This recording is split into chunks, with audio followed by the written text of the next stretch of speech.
رسول الله مبارک وی سلورو سیزونو تا پکتو کې ثواب دی.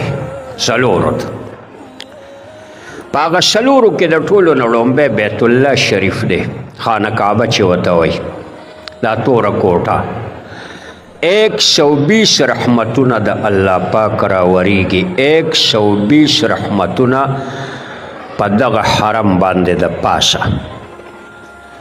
نو په هغې کې 15 رحمتونه په هغه چا راوریږي چې هغه دغه تورې کوټې نه تاویږي، دې ته طواف وایي. الله مونږ او تاسو ټولو ته نصیب کړي. دا په بل ځای کې نه کېږي، دا دقه یو ځای کې کېږي طواف چې ورته وایي.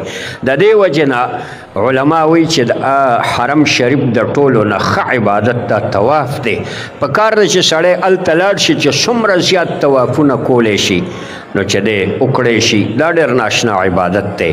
نو په دغه خلکو 15 رحمتونه 24 ګنټې راوریږي.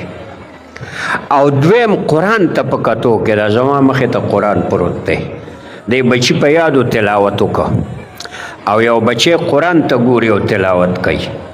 دا چې قرآن ته ګوري او تلاوت کوي دته 2 ثوابه ملاویږي. د تلاوت خپل ثواب دی او قرآن ته د کتو خپل ثواب دی.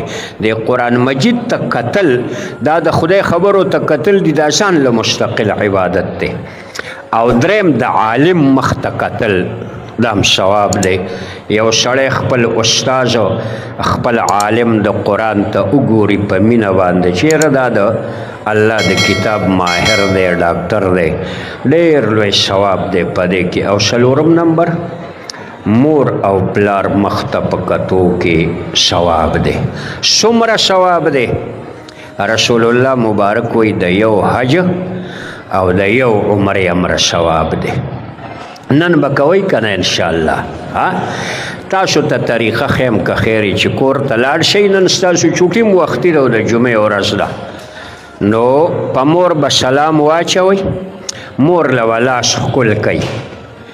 او دا زما خبر روایت چې نن استاذ دا خبره کړې وه مونږ سکول کې درس کې دا خبره واورېده چې مور او پلار ته مخ ته په کتو کې نو که پلار په ګوتو درغې او که مور په ګوتو درله نو لاسم وله ښکل کا، تندیم وله ښکل کا.